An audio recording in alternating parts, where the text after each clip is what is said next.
présentement, les gens sortent à côté de moi et ils ont, oui, accès à du papier hygiénique. Donc, on le voit là, faut pas que les gens paniquent, faut rester calme dans les circonstances. Oui, c'est du nouveau, c'est de l'inconnu ce qui s'en vient avec le coronavirus et tout ça, avec les mises en quarantaine obligatoires ou volontaires, mais pour la nourriture, pour les besoins de base, il n'y en aura pas de problème. C'est vraiment un message qu'il faut que les gens comprennent. OK, fais-nous écouter ce que le premier ministre Legault avait à dire là, sur les craintes de pénurie. Oui, justement, parce que là, tout le monde a peur, mais le premier ministre Legault le dit, il n'y en a pas d'inquiétude à y avoir. Il va y en avoir des produits, je vous laisse l'entendre. On ne prévoit aucune pénurie de nourriture. Donc, c'est important là, que les gens s'inquiètent pas. Là, les épiceries vont continuer d'être approvisionnées. Les camionneurs qui font un travail extraordinaire, d'ailleurs, vont continuer de livrer la marchandise. Ben voilà, Philippe, le message est passé. Merci beaucoup. Ça me fait plaisir, au revoir. Salut Philippe. Philippe Bonneville de Cogeco Nouvelles, hein, en direct de l'épicentre de toutes les craintes par rapport aux pénuries, craintes non fondées dans un Costco de Montréal. Depuis quelques jours, c'est ça, on se faisait dire d'appeler le 811 si on pensait avoir des symptômes de coronavirus ou à tout le moins vérifier si on a des symptômes de coronavirus. C'est la porte d'entrée. C'était la porte d'entrée, le 811. Après ça, on vous envoyait vers des cliniques de dépistage ou pas.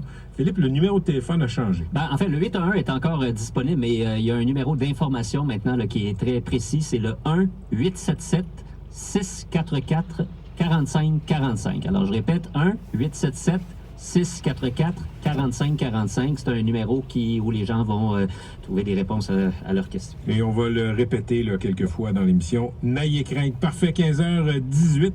On va aller à Ottawa parce que le premier ministre Justin Trudeau, qui est lui-même en quarantaine parce que, vous le savez probablement déjà, là, son épouse Sophie Grégoire Trudeau a contracté la COVID-19. Donc, Justin Trudeau a fait le point devant sa résidence d'Ottawa, là, puisqu'il s'est mis en quarantaine. Salut Mélanie Marquis.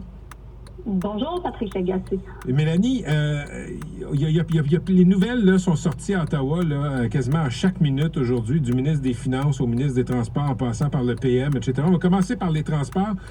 Marc Garneau a fait un point de presse et a annoncé que les ports canadiens, par exemple, ne permettront pas aux bateaux de croisière d'entrer au Canada s'ils ont 500 passagers et plus. C'est ça, exactement. Donc, ça, c'est le ministre des Transports qui en a fait l'annonce en conférence de presse avec plusieurs de ses collègues ministres. Donc, il n'y aura pas de bateaux de croisière de plus de 500 passagers qui vont avoir l'autorisation d'accoster dans les ports du Canada jusqu'au 1er juillet au moins. Ensuite, on réévaluera. Il y a aussi des mesures qui ont été annoncées par rapport aux vols qui arrivent de l'étranger. On ne va pas jusqu'à interdire les vols étrangers, comme le réclament certains, mais ce qui va arriver, c'est que bientôt, on va réduire le nombre d'aéroports où les vols internationaux vont pouvoir se poser. On ne sait pas encore combien d'aéroports vont les accueillir, ces vols-là qui arrivent d'ailleurs, de l'étranger, ni il y en aura combien. Donc, tout ça, ça va être annoncé prochainement, selon ce que M. Garneau a dit.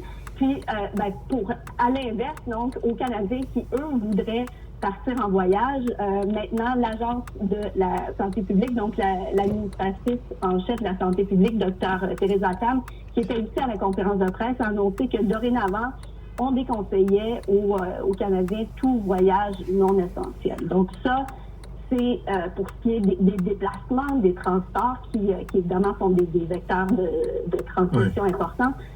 Mais c'était pas tout.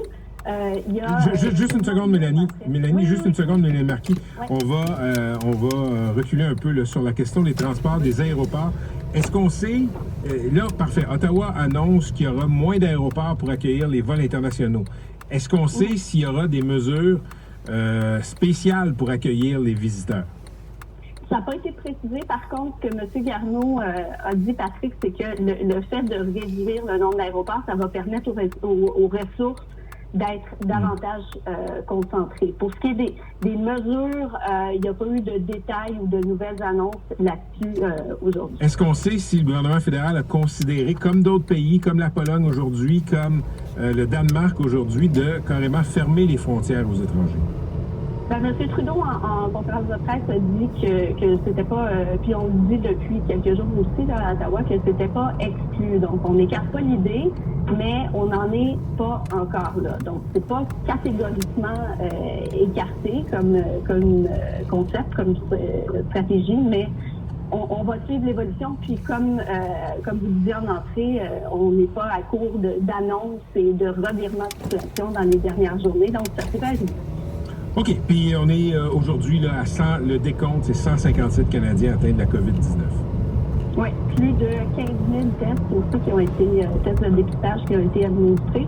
Puis aussi, Patrick, je peux mentionner que le ministre Morneau a annoncé aussi des mesures quand même assez importantes pour s'assurer que l'économie ne pâtisse pas trop de ce qui est en train de se produire.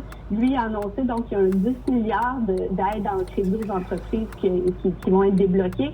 Il était aussi avec le gouverneur de la Banque du Canada, Steve Poloz, qui a annoncé. Écoutez, c'est la deuxième fois en moins de 2 semaines qu'on abaisse le taux directeur. Le 4 mars dernier, il passait de 1,75 à 1,25 et là, on l'abaisse de 1,25 à 0,75 Ça va être bénéfique. Par exemple, ça, le M. Poloz l'a mis de l'avant aussi pour les gens qui renégocient les hypothèques d'un mois à l'autre.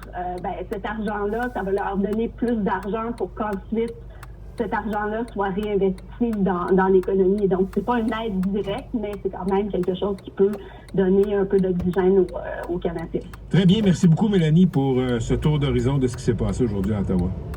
Avec plaisir. Puis le Parlement est fermé est suspendu jusqu'au 20 avril. C'est vrai, il faut le mentionner. Il n'y aura pas de travaux parlementaires jusqu'au 20 avril. Merci, Mélanie. Mélanie Marquis, journaliste de la presse sur la colline parlementaire à Ottawa. Donc, je reviens là-dessus. Là. Si le COVID-19 vous inquiète, le numéro de téléphone a changé. Maintenant, sans frais, 1-877-644-4545. 1-877-644-4545. Oui, il y a toutes sortes de reportages dans les médias internationaux, Patrick, notamment dans le New York Times, où on a interrogé plusieurs experts et on fait des parallèles avec la grippe espagnole en 1918, qui avait causé seulement aux États-Unis 675 000 morts. Et on explique là-dedans comment la façon et la rapidité avec laquelle les villes avaient agi a été un facteur important. C'est la différence entre Saint-Louis et Philadelphie. Exactement. Hein? Alors, Saint-Louis avait agi très vite. Le maire de Saint-Louis, en 1918, là, très rapidement, il avait fait un peu comme aujourd'hui, fermer les endroits où il y a des rassemblements publics, instaurer tout un train de mesures, alors que Philadelphie, eux, ils avaient dit, nous, on fait rien, on attend, puis on se croise les doigts, puis on espère que ça aille bien. Et le taux de mortalité a été nettement plus élevé à Philadelphie. Ce qui me rappelle que la distanciation sociale, it's the name of the game. Tout à fait. Parfait, 15h24, on va prendre une toute petite pause et au retour, on va parler avec Raphaël Jacob. On attendait une conférence de presse de M. Trump pour 15h. Il semble que le président des États-Unis soit sur son propre horaire. Roule 1444 jusqu'au 14 mars. On a décidé de fermer des écoles dans les États de Washington, de l'Ohio, Maryland, Kentucky. Ce sont toutes les écoles. Certaines écoles pour les États de Pennsylvanie et New York. Donc là, encore une fois, c'est au cas par cas. Ça dépend ce qui se passe. Et revenons sur cette espèce d'idée de déclarer l'état d'urgence. État d'urgence nationale, ça c'est déjà fait. Il faut remonter dans le temps. Il faut qu'on retourne dans la crise du H1N1. C'est Barack Obama qui l'avait fait. Et qu'est-ce que ça donne un coup qu'on a déclaré ça ou qu'on a signé cette déclaration? Ça l'aide à renforcer les capacités des centres médicaux, dans le fond, à pouvoir gérer un peu mieux les patients. Et ça devient une priorité, dans le fond, ces patients-là, quand ils vont rentrer. Et ça permet de mettre en place des opérations sans se conformer à certaines exigences fédérales. Dans le fond, on ouvre des portes plus vite. C'est ce qui se passe. On débloque des fonds, puis comme je le dis, il y a la FIMA là, qui peut intervenir aussi, qui est l'organisme là, en cas de désastre. Et peut-être juste en terminant, donc Barack Obama a décidé de faire ça en 2009 et c'était peut-être une situation un peu similaire où est-ce qu'on est rendu aujourd'hui, parce qu'à ce moment-là, il y avait, peut-être pas exactement pareil, mais on s'en va vers ça. Il y avait un décès de plus de 1000 personnes aux États-Unis. Ça avait nécessité au moins 20 000 hospitalisations. On veut certainement pas arriver à ces chiffres-là aujourd'hui. Donc, c'est sûr qu'on apprend des crises sanitaires passées et on essaie de faire des actions en conséquence. Donc, Trump qui devrait s'adresser dans quelques minutes, on l'attend. C'est ça, merci beaucoup. Devant la Maison-Blanche. Devant la Maison. Carla, c'est bien ça, n'est-ce pas? Exact. Carla Oliviera, je vous avais débaptisé un peu plus tôt. Je vous en prie. Merci beaucoup, Carla. Juliane Lamoureux, notre correspondante à Toronto, est avec nous. Et je signale en passant qu'il y aura fermeture d'école au Manitoba. Le premier ministre Pallister est en train de l'annoncer en ce moment même à Winnipeg, mais c'est à Toronto donc qu'on se rend, où nous attend Juliane Lamoureux. Juliane. Oui, la situation en Ontario, Jean-Sébastien, continue à évoluer. Écoutez, on est maintenant à 79 cas confirmés au total dans la province. 5 de ces personnes sont maintenant guéries. Mais on parle de 19 nouveaux cas aujourd'hui dans les régions de Toronto, York, Peel, Ottawa, Niagara, Waterloo. Il y a un octogénaire qui est hospitalisé. Toutes les autres personnes sont à domicile en isolement présentement. Et on sait qu'il y a 580 cas qui sont toujours sous analyse dans la province en ce moment. Alors, c'est le portrait à l'heure actuelle. Évidemment, il y a toutes sortes de mesures qui sont mises en place. On en parlait hier, la fermeture de toutes les écoles élémentaires et secondaires dans la province pour 3 semaines. Donc, ça commence dès ce soir. Si vous voulez, aujourd'hui, les écoles sont ouvertes parce que la semaine de relâche commence demain. Oui. Et pour éviter que les gens voyagent et peut-être reviennent et que la COVID-19 se propage, eh bien, il y a ce décret ministériel pour fermer les écoles. Et là, on voit qu'il y a des universités qui emboîtent le pas, des collèges aussi qui offriront des cours en ligne pour éviter qu'il y ait des cours magistraux là, dans des salles de classe physiques.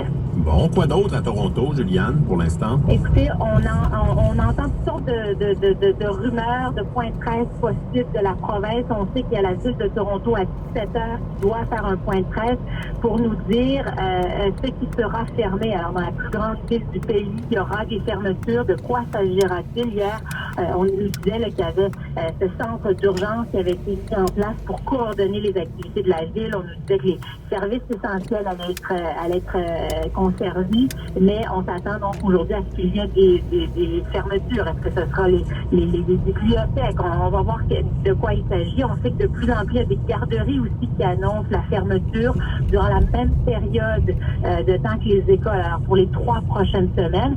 Et il faudra voir parce que le ministre hier de l'Éducation disait qu'il allait réévaluer son décret. Alors, est-ce que ça pourrait être prolongé? On verra selon l'état des choses.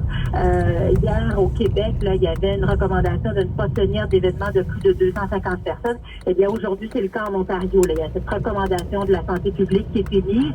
Hier, on disait d'éviter les événements de plus de 1000 personnes, mais vous voyez, les mesures sont resserrées parce que maintenant, on parle de recommandations pour suspendre tous les rassemblements de plus de 250 personnes. Merci beaucoup, Juliane. Je vous en prie, Jean-Sébastien. Notre journaliste Juliane Lamoureux. Alors, le Manitoba vient d'annoncer également fermeture d'écoles dans la province. Les mesures commencent à se ressembler vraiment là d'une province à l'autre. Québec, Ontario. On tombe en relâche bientôt en Colombie-Britannique pour 2 semaines. Justin Trudeau recommande aux Canadiens de ne pas voyager à l'étranger, sauf si c'est essentiel. Suspension de la saison des croisières pour les bateaux de plus de 500 passagers. On va rationaliser les arrivées de vols en provenance d'Europe dans un certain nombre d'aéroports. On a abaissé le taux directeur de la Banque du Canada, fonds de 10 milliards pour les PME à exportateurs, Développement Canada et la BCE. Bref, beaucoup de mesures aujourd'hui. Il en sera question dans vos émissions de retour à la maison. On y reviendra également à l'heure du monde dès 18h. Et Donald Trump prend la parole à l'instant, donc on vous en donnera des nouvelles plus tard. De retour pour l'instant à notre programmation régulière.